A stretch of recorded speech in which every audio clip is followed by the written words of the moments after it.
Venusaur is second up for our Kanto starters through the Unbound gauntlet. It's a grass type, so it may struggle, but let's see exactly how we get on. I don't know how anybody could dislike this Pokemon.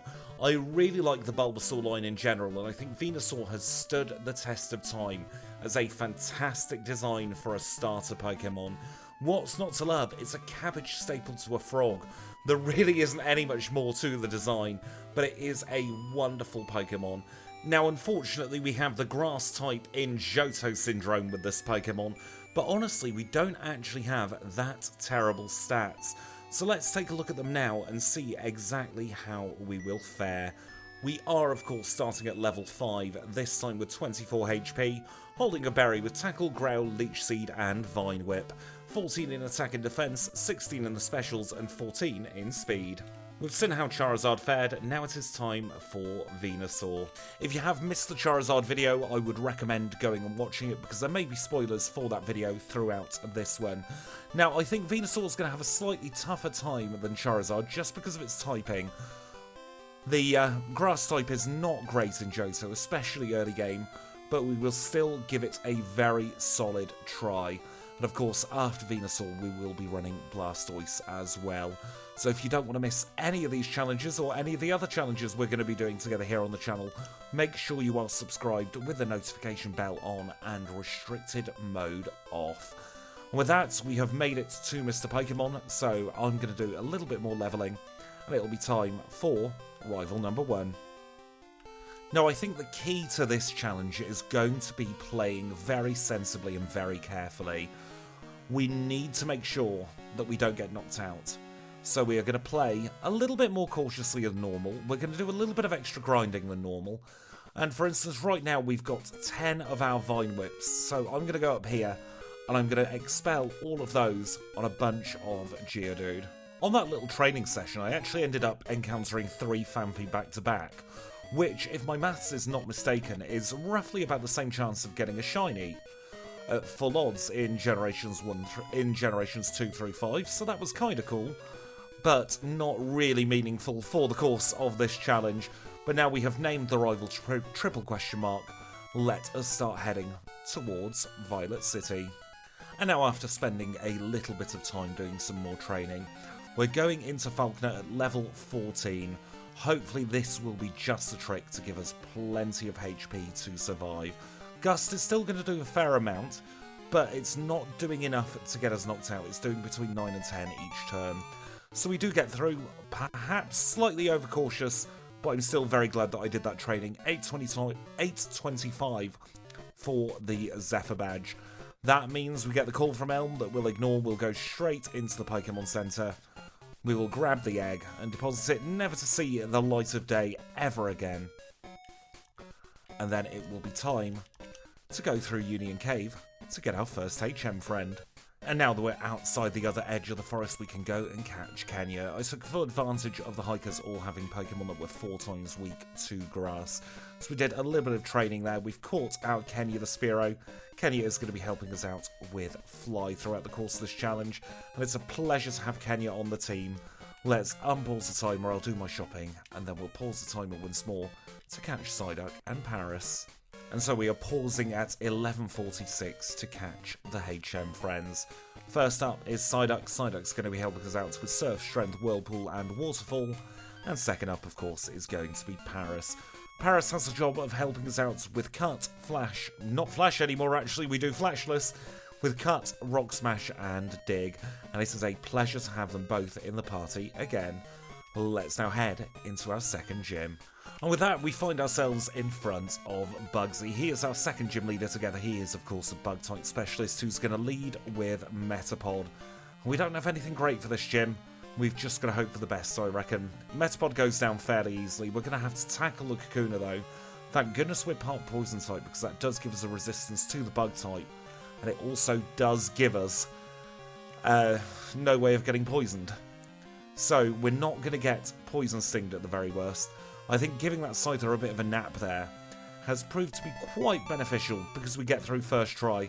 Hive Badge in 14 minutes and 38 seconds. We also get Fury Cutter, which we can learn, but we're not going to.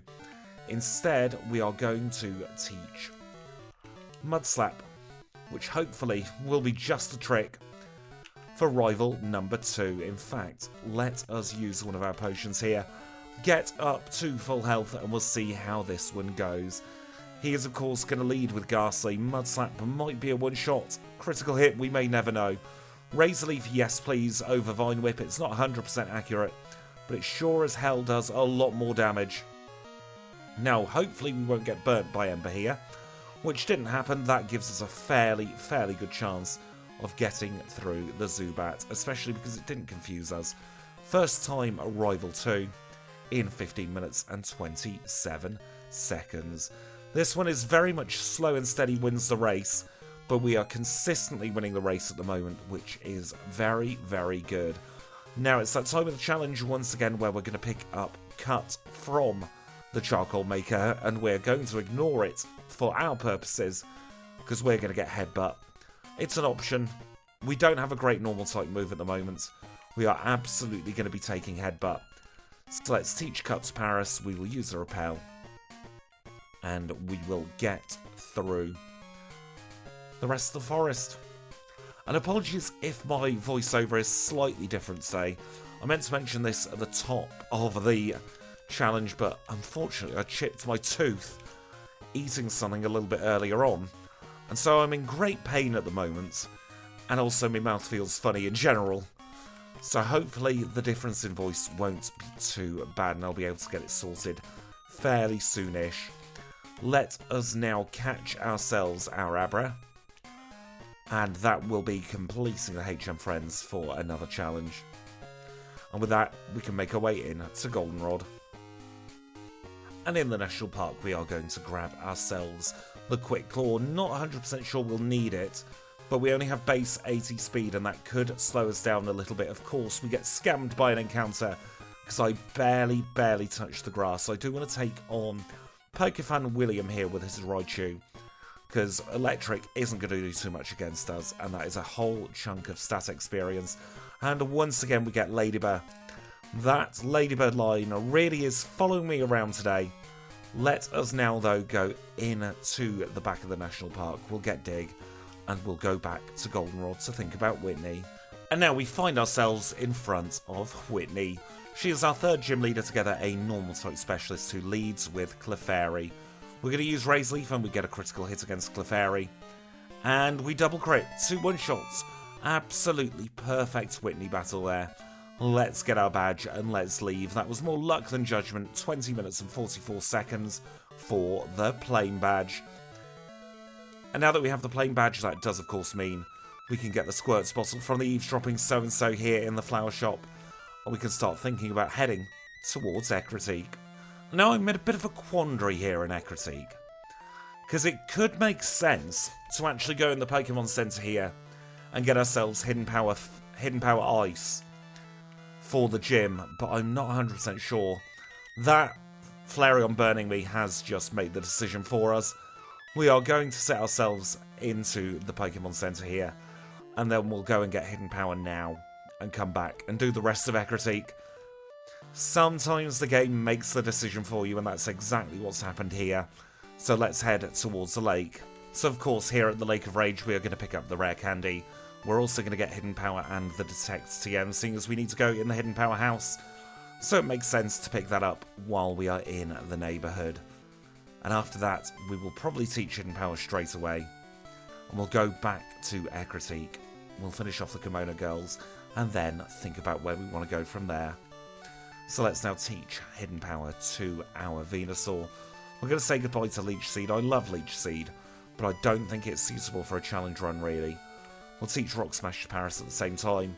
And now it's a very quick TP back all the way to where we started in Ecruteak City. And we'll take on the rest of the Kimono Girls.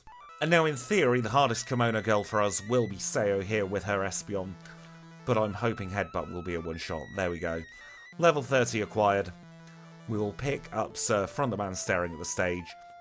And then I reckon, we go straight to Olivine. There are a lot of water types, a lot of easy KOs en route. And so we'll be able to get a couple of extra levels for Rival 3 and for Morty. And now that we are here in Olivine, we will get ourselves our repels. I've started buying only 8 super repels. That might not be quite enough for all routing, but it seems to have done the trick for now. We'll get strength. It's a shame we can't learn strength. I would absolutely have taught it. And we're going to do a quick PP heal before taking on the lighthouse. And it's while we're climbing the lighthouse that I want to talk about a little thought I've had.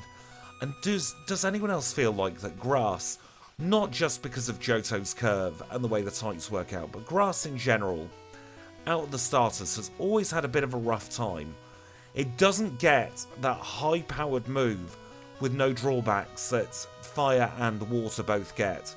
Because with Flamethrower and with Surf, you have that point, generally mid-game with a starter, where you've got a ridiculously overpowered move. You've got nothing really in between Razor Leaf and Solar Beam, and Solar Beam's a 2-turn move, so it's not particularly great, all things considered. It's only 60 damage per turn as opposed to something like Surf, which is 95 damage per turn, not factoring in Stab. So I really feel like the grass types have drawn the short straw ever since the beginning of Pokemon. Maybe there was balancing in Gen 1 that I'm not thinking of, which made the grass type too OP with any kind of strong move. But yeah, even to this day, I think grass deserves to be treated a lot better than it is. But now we're at the top of the lighthouse, we've spoken with Jazz, we'll get the rare candy, we'll dig out of here, and we'll do another heal and make our way back to Ecruteak. And now we once again find ourselves in the Burnt Tower, where it is time for rival number 3. This time he's going to lead with Haunter. How much does Mudslap do? Not a lot is the answer. We did get through it in one shot though. Quilava's up second. We are going to headbutt this Quilava and hope that it flinches. It does flinch, so we only take curse damage. We've got Mudslap for the Magnemite. I'm not sure without the pre-training that would have been a one shot. And then we can Hidden Power the Zubat. Overall, nowhere near as bad as it could have been, that Rival 3. So we'll fall through the floor, we'll release the beast, and we can take on Morty. And we find ourselves next to Morty. He is our fourth gym leader together. He is a Ghost and Poison type specialist, and he's going to lead with Ghastly. Now, this isn't going to be a particularly pleasant gym battle for Venusaur here, but I'm hoping that we can at least do over half with Hidden Power there for the Gengar, which we can do. And that should mean we are out of danger for the rest of this battle now. We didn't get cursed, and the Mince Berry kicked in. Fog Badge acquired in half an hour and 16 seconds. Let's now get ourselves back to Olivine City, where we will cross the open seas, and we will face Chuck. So let's take on Chuck. He is our 5th gym leader together today, a fighting type specialist who's going to lead with Primeape. We're holding the Bitterberry here just in case of any confusion shenanigans, and we're hoping Razor Leaf hits first try. It does. Didn't need the Bitterberry after all. We get through Chuck. Thank goodness his ace is a water type. That gives us the Storm Badge in 32 minutes and 24 seconds. And now we can have a little chat with Chuck's wife, and I've got some housekeeping to get on with. And with the housekeeping all taken care of, we are ready for Price. He is our 6th gym leader together today. He's an Ice type specialist, and he leads with Seal. And the good thing about Price is even though he's an Ice type specialist, all of his Pokemon are weak to grass. And that makes for hopefully a very easy Price battle. There we go. 2 one-shots and a 2-shot to obtain the Glacier Badge in 38 minutes and 56 seconds. And that means we can move on to Jasmine. So we will give the secret potion to Jasmine, and we'll make our way back to her gym. I'm not looking forward to this next gym. I think this is one where we could struggle ever so slightly. But we will give it the old college try and see what happens. This is Jasmine, our 7th gym leader together, a Steel-type specialist who leads with Magnemite. We don't one-shot the Magnemite, which isn't a great start. And she's going to send out Steelix second. Interesting. I reckon a Razor Leaf will do just a trick on this Steelix. I think, you know, that it would have been quicker if we didn't crit there. We grow to 41. We are going to learn Growth. We're going to get rid of Mudslap here. And we're going to Razor Leaf this last Magnemite. Nice critical hit there. And we get through. No need to worry after all. And we've made it to rival number 4 here in the Goldenrod Underground, and this time he's going to lead with Golbat. We've got Hidden Power, that's going to be a one-shot on the Golbat. So up next is Quilava. We don't have anything too fantastic for Quilava, but we do have Headbutt, and that's able to flinch it. Up third is Magnemite. Once again, we don't have anything fantastic Thunderwave got the Gen 2 miss though, so we aren't in danger really for the rest of this battle. Hidden Power's a one-shot on the Haunter, and then we'll use a Headbutt or two against the Sneasel. That was about as well as that battle could have gone, honestly. 45 minutes and 40 seconds for rival number 4. I've got a load of more rockets to take on, but I'm not going to make you sit through them. Let's meet back up for Claire. And now, after a very tedious rocket section, we are next to Claire. She is our final Jotonian gym leader, a Dragon-type specialist who leads with Dragonair. Hidden Power Ice is guaranteed to one-shot all of these Dragonair as we grow up to level 49, and that means we can turn our attention over to the Kingdra. Now, there are a few ways we could play this Kingdra. I think we're going to go for Razor Leaf and just hope for the best. She's locked herself into Hyper Beam. That's what we want. That is a very clean Claire. Let's rush into the Dragon's Den now to get her badge. And after answering 11212 in the questionnaire, Claire enters into the Dragon's Den, and we obtain our final Jotonian badge in 52 minutes and 56 seconds. Not the quickest run we've ever seen, but we do have to remember this is a grass type, and I think sub-hour Claire for a grass type is still very, very respectable. But with that, let's start heading towards the League. And now we don't learn Earthquake, switch straight into Rival 5 before the League. This time he's going to lead with Sneasel. Well, I don't see the Sneasel being particularly dangerous, so I'm going to set up a couple of growths to try and help with the rest of this battle. We get through Sneasel and he sends out Golbat. We've got Hidden Power for Golbat, that will be a guaranteed one-shot, and then we can continue Hidden Powering against the Kadabra. His next Pokemon is Typhlosion. Once again, we don't have anything too great for it. So we're going to start off with a Headbutt, and then we'll finish it off with a Hidden Power, and then he sends out Magneton. Now, have we grown enough for a Hidden Power to be a one-shot? We'll never know, because that was a critical hit. We do, however, one-shot the Haunter, and we are through the rival in 56.5 minutes. And with that, we're at the Pokemon League. So we'll heal up, and we will get our 4 full restores, and then we can think about how we want to tackle the League. The first thing I'm going to do, actually, I'm going to replace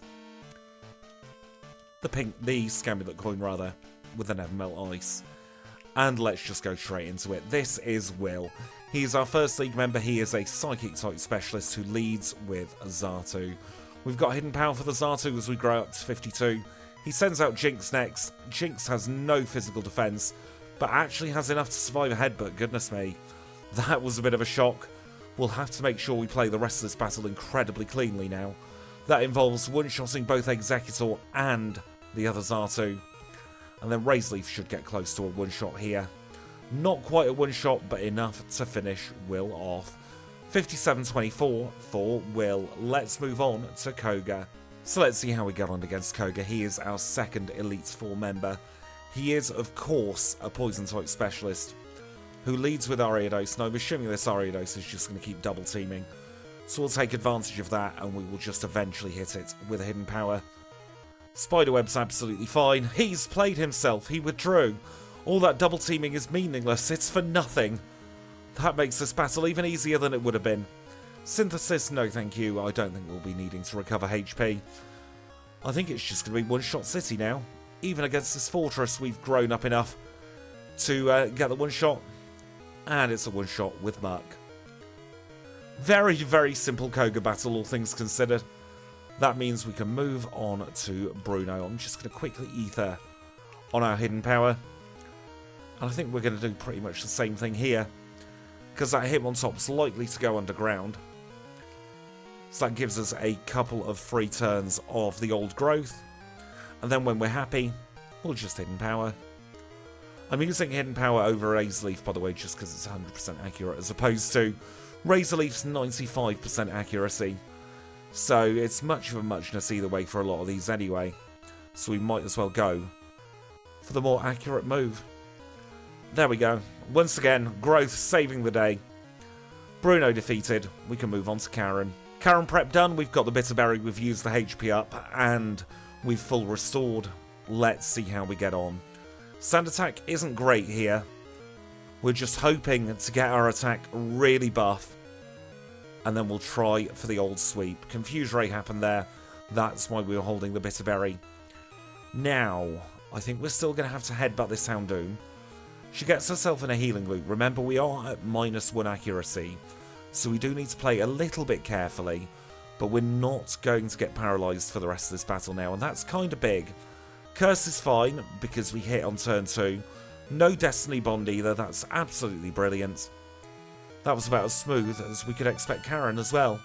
59-56 for Karen. We're not getting sub-hour league, but we're still going to get a very good time nonetheless. Let's move on to Lance.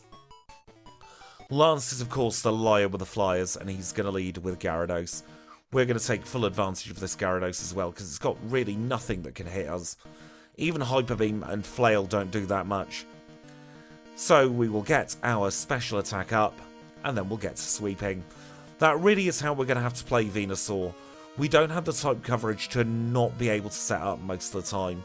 So we've got to play very smart. We've got to figure out who to set up against, and then we've just got to go for it. In this instance, it was the first Pokemon, because of course that Gyarados could do nothing at all to us. But different Pokemon and different battles, it might be the middle, it might be towards the end as well, that we just need to get rid of one pesky Pokemon. An hour and 50 minutes for Lance. That is still a very, very, very good time. It's not as quick as we've been on with a lot of Pokemon lately, but I am still very happy with 1 hour and 50 seconds for Lance, and a final Hall of Fame time of 101.06.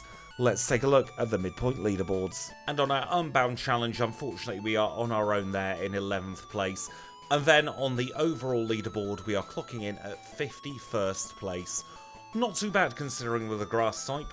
This is only half the story though. There's another 8 gym badges plus the red fight left to come, so don't you dare go anywhere. Kanto is next. And now, as always, we are rejoining the action here in Vermilion City, where the first thing we'll do is pick up a rare candy from the chairman of the Pokémon fan club. And with that safely tucked away in our bag for another challenge, we are about to start the Cantonian Gym Gauntlet for this particular challenge. Now, I will admit, I got a little bit overconfident and I thought we could do Surge first, especially because we are able to resist the electric type. But, as you will see in a moment, that might not have been the most sensible choice in the world, seeing as he has a Magneton, and he also has the ability to paralyse very, very easily. However, we are still going to take on our standard Cantonian routing for this one, so we will start here at Vermilion City with Lieutenant Surge. We'll move over to Celadon City for Erica, down to Fuchsia City for Janine, up to Saffron for Sabrina, even further up to Cerulean for Misty, across to Pewter for a very easy Brock, down to the Seafoam for Blaine, and we'll finish off with Blue. And now, talking of Blue, if you do want to skip ahead to the Blue fight and miss the Kanto chat, it will be starting at around about 26 minutes and 15 seconds. For everybody else though, we are now going to sit back, we'll relax, and we shall have our standard Cantonian chat. And now, seeing as we're running a grass type, I think it's only apt we talk about the purpose of the Unbound leaderboard. It's not anymore just for the most powerful Pokemon. It is for every single Pokemon to have their chance at getting their own best possible time. We have the leaderboard to compare the Pokemon to each other, but that really is just only half of the story with each Pokemon. What I am looking for with my own playing ability is to get the best out of each one. So it doesn't matter if a Pokemon goes into 2, 3, even 4 hours or something long as that is the best we could do together on the day. And there are a lot of factors that go into a challenge run. There are a lot of factors that go into getting the best possible time as well. Depending on how I'm feeling, one day I might be a little bit sharper than another day, and I might be able to predict things that don't normally get predicted. And on other days I could be having a bit of a go slow with my brain, and we end up with a fairly inadequate time, as we've seen time and time again here on the leaderboard. But that is what redos are for. And now, with most of the Gen 2 decks completed at this point, it's going to be difficult to get original runs, so we are going to be seeing a lot more redos than we have done in the past. And I think a lot of them are going to be from the earlier half of runs on the channel. I want to try and get much better times for a lot of Pokemon that are well overdue a re-rank. I initially started doing re-ranks as streams, but due to the nature of streaming, there's always going to be a little bit of a handicap that comes in. I did the maths not too long ago, and it's about a 5-minute difference between my average stream time and my average video time, and that's not even taking into account the fact that some of the video runs are incredibly long. I'm looking at Shuckle and McCargo, they're both very close to 4 hours apiece, and when you take those out, the average is actually a little bit close to 6 minutes for the difference between streamed runs and for pre-recorded runs. And you can also actually see that if you look at the streaming leaderboard. Go to the end of any of the streams and you'll see I've not got sub 110, at least at the time of recording this voiceover, on a stream. And yet we are in the 1 hour and 2 minutes and something with our pre-recorded videos. So those incredibly fast runs are always going to be quicker off stream than on stream. And that means I'm going to do the redos as pre-recorded videos to give every single Pokemon a very good chance. There might be times where, especially like you might have seen recently, the Dodrio stream, where I test things out on a stream, but in the new year I'm going to give Dodrio a proper redo again, because it has lost its top spot on the overall leaderboard, seeing as we're not doing the main series leaderboard anymore, and I want to give it another chance. But we have now reached the end of this Kanto chat. I'll hand you back to the live run. I completely forgot to elixir there for the Blaine battle. It didn't matter too much in the end, but we have now made it to Blue. He's our final gym leader of the challenge, and he leads with Pidgeot. We're going to use a hidden power straight away against Pidgeot, and then we're going to set up a single growth against this Alakazam, because hopefully that will then give us enough for most of the rest of the battle. Now, we don't have anything too great for the Arcanine. We are going to have to tank a flamethrower, and he crits. Of course he crits. Why would he not crit? Maybe we set up a single growth against the Pidgeot instead, and hope that he goes for Mirror Move a couple of times, because he has no special moves. That should be absolutely fine. I was not expecting the crit from Flamethrower. We've had some really weird luck over the last few runs, haven't we?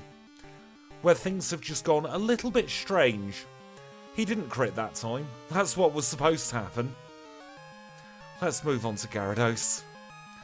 Hopefully we will get, at some point, a Razor Leaf crit. We're not getting them too often at the moment. You would think, with it being a high crit move, you'd get them all the time, but it really does not feel that way a lot of the time with this Pokemon. Well, on to the Exeggutor now though. We've got Hidden Power. This one will be fine, and we can Hidden Power the Rhydon. I think the worst of this battle is behind us. There we go. Blue has been defeated. Earth Badge acquired in 1 hour 16 minutes and 8 seconds. Let's get ourselves to Silver Cave. And now we are in front of Red. Let's give this a go, shall we? He is the final trainer of the challenge, and he leads with that pesky Pikachu. We're not going to be focusing too much on our physical attacks here. We are mostly going to be focusing on our special attacks. So we're going to set up as many growths as we can, and then I think we get to it. Of course we miss on our first Razor Leaf. Like I said, Razor Leaf is missing more than it is critting. We outspeed the Espeon. Actually, I think it's a speed type, but we do get rid of it in one shot. Now, can we crit the Snorlax? That would be fantastic. Of course we can't. And the Snorlax has gone to sleep. We just need crits from Razor Leaf. The whole appeal of Razor Leaf is that it's a high critical hit rate move. That's what it's supposed to do. We're not supposed to get crit. Goodness me. Hidden Power's a one-shot on the Venusaur, although this one might be a little bit hopeless, because I don't think we're going to one-shot the Charizard. Maybe. Ooh. If Razor Leaf hits, we get the win. Oh, yes, we do. What a weird old Red battle. 1:18:51 is the overall time for that. Let's take a look at the leaderboards. And we are clocking in 11th place on our Unbound leaderboard. That is last place, but still sub 120 for Venusaur is very, very good. That does mean there's no change to page 1 of our Unbound leaderboard. And then for our overall leaderboard, we've climbed up to 47th place. I'm very happy with that, in between Moltres and Jinx. And now as the rest of the leaderboard plays out in the background, we're done for another one. So I really hope you've enjoyed this one. If you have, make sure to leave a like. If you want to see more just like this, click the subscribe button. If you want to see more just like this but a little bit early, then you can join the channel membership and become a HM friend. But until next time, when we're going to complete the starter trio with our Blastoise run. I will say thank you all so much for watching. It's been an absolute pleasure as always, and I will catch you all very, very soon.